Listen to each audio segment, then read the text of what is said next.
বাবা প্রেসিডেন্ট ট্রাম্পের ছায়াতেই রাজনীতির মঞ্চে পা রাখতে চলেছেন ছেলে এরিক ট্রাম্প। হোয়াইট হাউসে ডোনাল্ড ট্রাম্পের দ্বিতীয় মেয়াদ শেষ হলে প্রেসিডেন্ট পদে তার ছেলের মধ্যে কেউ একজন প্রতিদ্বন্দ্বিতা করতে পারেন, এমন ইঙ্গিত দিলেন স্বয়ং ট্রাম্প পুত্র এরিক।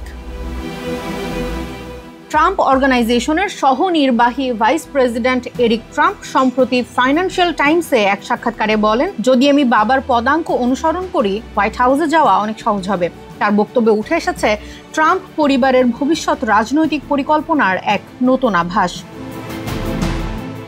এরিক বলেন, আসল প্রশ্ন হলো আপনি কি আপনার পরিবারের অন্য সদস্যদেরও রাজনীতিতে টেনে আনতে চান? এই প্রশ্নের উত্তর খুবই সহজ, আর সেটা হলো আমি কি চাই।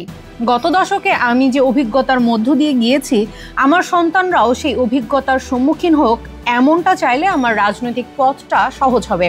আমি মনে করি আমি এটা পারবো। আমার বিশ্বাস আমাদের পরিবারের অন্য সদস্যরাও এটা করতে পারবে।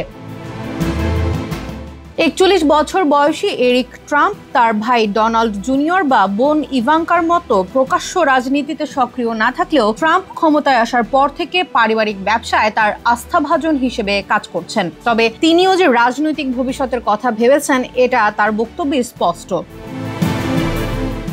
অবশ্য রিপাবলিকানরা বলছেন ট্রাম্পের মেয়াদ শেষে পার্টির মনোনয়ন দৌড়ে ভাইস প্রেসিডেন্ট জেডি ভ্যান্স ও secretary of state Marco Rubio বেশ প্রভাবশালী প্রার্থী হতে পারেন। এই প্রেক্ষাপটে ট্রাম্পের উত্তরসূরি হিসেবে এরিকের নাম রাজনৈতিক মহলে নতুন আলোচনার জন্ম দিয়েছে। 2024 সালে কি ট্রাম্প পরিবারের শেষ ব্যালট?